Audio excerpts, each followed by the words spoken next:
Final Fantasy XIV producer and director Naoki Yoshida has issued a personal apology for the recent login issues faced by players across the world. This blog post shows him taking personal responsibility for the team's failings, explains the issues faced, and explains the solutions they're going to implement. But is this a genuine, heartfelt apology, or just some corporate niceties? Well, it's time to get analytical, so let's find out. Ladies and gentlemen, welcome. I'm Josh Hayes. Over the last couple of weeks, Final Fantasy XIV has seen an absolutely unprecedented surge in players, thanks to several factors outside of their control all happening at the same time. Popular streamers all started playing the game, the hype for Endwalker is starting to build up, and now the meme-worthy, critically acclaimed Final Fantasy XIV has a free trial consisting of the entire base game and Heavensward expansion up to level 60. Because of this, the servers have been stretched a bit thin, and the play experience for the last couple of days hasn't exactly been stellar. The company have released an apology, but is it genuine?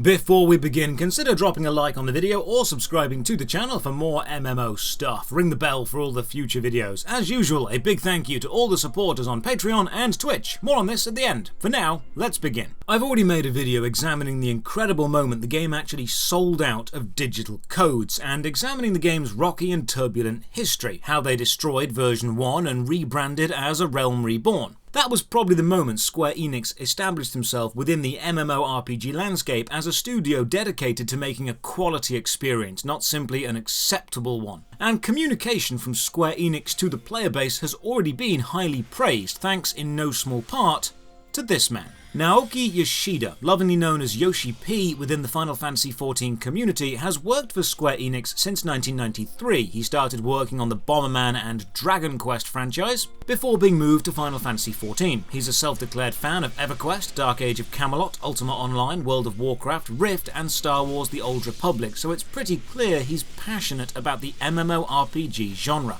Now, being passionate about your job is great, but when you're in a leadership position, you need more than just passion. You need the skills to lead people, to get the best out of your team.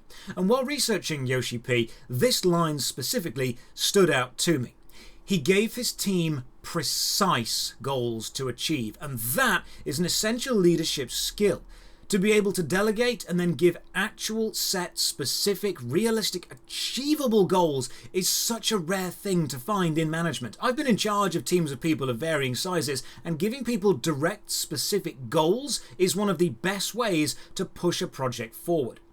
Knowing what kind of person Yoshi P is, let's have a look at this apology and see if it's genuine or if it's just corporate double talk. Greetings Final Fantasy XIV players, this is your producer and director Naoki Yoshida. First and foremost, I would like to extend my thanks to all of you for your continued support. Development on our latest expansion pack Endwalker continues as we focus on implementing content and transitioning to the check and polish phase. Expectations for 6.0 are high and have resulted in increased interest in Final Fantasy XIV, especially in North America and Europe, where we are currently experiencing an extreme influx of new players. Today I would like to go into detail about the server congestion resulting from this influx and the steps we are taking to address it. This message is a long one, so please bear with me. Now, saying thank you instead of sorry is a classic business tactic, and it's something I would advise all of you to start doing in your everyday life. If a customer has been waiting and you say, "Sorry for the wait," you're implying they have been wronged and you are to blame, framing you in a negative light. If you say, "Thank you for waiting," you're implying the customer has been actively helping in a difficult situation and you recognize that, framing both of you in a positive light. So saying thank you at the start of this is framing the whole thing as a positive. The next paragraph also is a no-frills explanation of the issue, reinforcing the idea the team are aware of the issue and are working on improving it.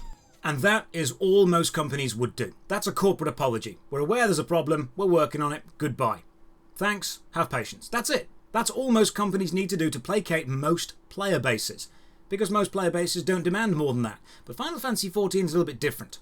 And it's everything that comes after this introduction that's actually really impressed me. We get given actual tangible information we can actually do something with, and we get shown what the company are doing to alleviate this problem, which is above and beyond what most companies do. The population that can be logged into each world server at one time is capped. However, as some of you have noticed, this cap is not the same for all servers and differs somewhat between data centers. The main reason for this has to do with the data center's matching server. A matching server can only handle so much information, so to ensure that it functions properly, a capacity limit must be set. This limit determines the overall maximum population of a data center, which is then divided by the number of worlds in the data center to calculate how many players can be logged into each world. If a matching server were to overload, it will result in the duty finder ceasing to function properly and instability when entering instanced content, hence the importance of logging caps. This paragraph is great. It gives us foundation level knowledge for why the issue happened and why a digital store can sell out of digital copies. They have capped sales to guarantee a quality experience for all those currently playing. They would rather keep their standards high than ruin it for everyone. They've also given in-game examples that people can relate to and understand. If too many people played at once, the duty finder would stop working as intended. He then continues. As it happens, the matching servers used in the North American data center were recently upgraded to higher performance models. Continued optimization of this new equipment has allowed us, as of July 16th, to increase the maximum number of simultaneous logins across the North American data centers by 18,000, or approximately 750 per world server. A matching server upgrade for the EU data centers, while currently planned for the immediate future, however, is still pending. As such, until the upgrade is implemented, it would be difficult for us to raise world logging caps to the same degree as those of North American worlds. That said, the team is currently working hard to optimize existing servers in an attempt to increase the caps, if by a smaller amount, and will endeavor to make continued adjustments and improvements while maintaining game stability. This section does two fantastic things. First of all, it provides actual raw data, giving a specific number of logins each data center can handle and how many players a world is capped at. We can now crunch the numbers and better understand the issues they are facing. Most MMO games actively try to hide numbers and figures like this because it can cause the community to compare and contrast them with other games, and being transparent about them is a brave move. But my favorite part is this. It's when he says the team is continuing to attempt to improve, if by a smaller amount. That is setting a realistic expectation. He's not promising massive overnight changes or immediate fixes. He's keeping expectations low, directly by saying it's a small improvement. This, in the business world, is often known as under-promise, over-deliver. He then continues. When a world server reaches its maximum capacity, any additional players attempting to log in will be placed in a queue and must wait until a player already on the server logs out before being admitted. As character creation requires a player to be logged in order to write the newly created data to the database, new characters cannot be created while the server is full. While we regret having to do so, we would humbly ask two things of our player base to ensure that new players have the opportunity to create characters. First, we ask those not actively engaged in the game to log out of their characters rather than remaining logged in while idle. Second, we request that you avoid creating new characters during peak congestion times. This is another great bit, because it's not putting any blame or responsibility for the situation onto the player base. It's not saying you caused this, but it is providing direct, actionable advice that the players can follow to help the team out. It's giving advice without assigning responsibility. What I really like about this apology so far is it's not just, we're aware there's a problem, we're fixing it. It's so much more. It's, we are aware there's a problem. Here's what the problem is. Here's the factors that caused it. Here's what we were doing to preemptively solve these factors before they became an issue, and now the timescale has been moved forward. Here's what we're doing to catch up with the timescale that has moved. Here is why that is facing trouble. Here is what you can do to help us out with this. And here are the reasons why it's not going quite as well and you should temper your expectations. There's a lot of stuff. This is a lot of facts and figures and numbers all helping us understand the situation they're in. Now, a lot of people have just been saying, just buy more servers, just get more servers. You're a big company, just do that. Well, they've addressed that. A fundamental solution to congestion is an increase in world servers, as well as the addition of data centers. As we have already announced, we are currently in the final stages of preparing our Oceania data center. At the same time, we have been moving forward with plans to expand even further, putting wheels into motion in the form of approving budgets, securing funding, and purchasing equipment. We intend to assess our user numbers and planned content after the release of 6.0, and then work to have new servers or data centers prepared for 7. The current situation, however, has compelled us to re-evaluate this timeline and determine if it's possible to speed up the process. There are, however, 2 obstacles that stand in our way. Problem 1. Insufficient servers due to semiconductor shortage. The COVID-19 pandemic has seen an extreme drop in semiconductor production in factories across the globe. This, coupled with an increase in demand for electronics due to more people working at home, has resulted in an international shortage of semiconductors that, in turn, has resulted in a prolonged delay in the delivery of servers we ordered for our data centers. We have even looked into investing more than market value to speed up delivery, but to no avail. We are not giving up, however, and are in continued talks with vendors from around the world to find a timely solution to this problem.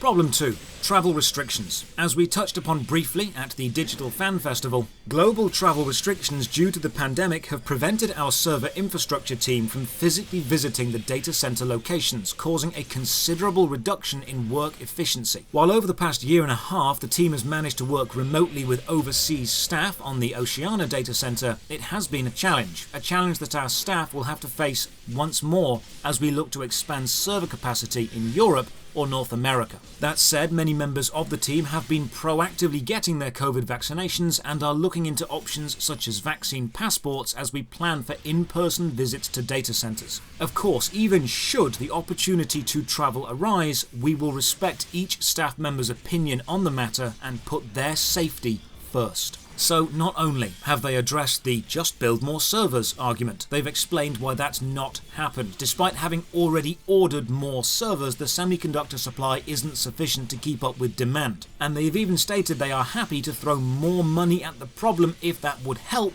but it won't. And then they've actively said the current pandemic has severely impacted physical staff travel to the server locations, which is essential for general inspections and hands-on maintenance. And they are not willing to compromise anyone's safety, which is a stance I honestly wish far more companies would take. Staff safety should be a priority during any event, ever. So far, we've been given way more information than we actually needed, but it's all good stuff. It's facts, figures, and numbers. They've explained the problems they're facing in relatable in-game terms, so even a basic player can understand the problems and the implications that it would have had they have kept selling the game. They've explained in words and ways we can relate to. But it's the final paragraph that really drives it home for me. Because they could have ended this apology at any moment and just said thanks, bye. But they chose to end on this paragraph, which I think, genuinely, is Yoshi P's actual true feeling about the situation. This is where he stops being a corporate mouthpiece, and you can see him being a gamer. As producer, the responsibility for being unable to predict the current influx of new players falls to me. The days before an expansion's launch are supposed to be ones of excitement, but instead, they've brought many players grief. And for that, I personally am extremely sorry. For years, we have watched devoted players from around the world stream their time with Final Fantasy XIV, and now we sit in awe while new fans join their ranks. As we enter our final push in the development of Endwalker, it is this constant flow of positive energy that motivates all of us on the development and operations team to carry on. Nothing can compare to the feeling we get watching you enjoy playing the game we've created. We are aware of the burden we have placed on our player base and are working diligently to lighten it in the coming weeks and months. We will continue to develop measures to combat server congestion, and we will keep you up to date with any and all developments in this area. Thank you once again for your continued support. Yoshi P is a gamer, there's no doubt about that.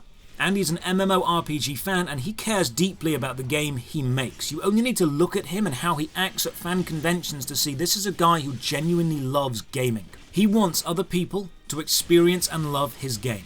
He's acknowledged the bad situation and given us way more information than a company needed to. He has taken full responsibility for the situation and not named any staff or players as an issue. This is the burden of command, and he has borne it well. He's explained the company's plans to combat it. He's offered solutions for the player base to help out with, and offered what I believe to be a genuine, heartfelt apology, because he wants people to love his game, and when they can't play it, he does seem to be genuinely affected by that. Usually the weeks before a major expansion are quite quiet. Interest dies down and the player base relaxes. No one could have imagined they'd see a record surge of players thanks to multiple factors outside of their control, all combining in a very short time. This is no one's fault. It's an annoying situation they're handling as best they can. And to me, this doesn't just read like a corporate apology. It starts off like that, but then it reads like a passionate fan's letter to the community he loves, giving them as much as he can and asking for support.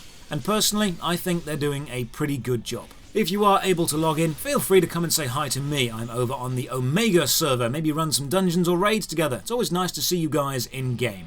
And another massive thank you to the supporters on Patreon and Twitch who keep the channel alive. You can support from just £1 a month. Check the video description for links to the Patreon, Twitch, Twitter and Discord. Thank you very much for watching, and as always, have a great day.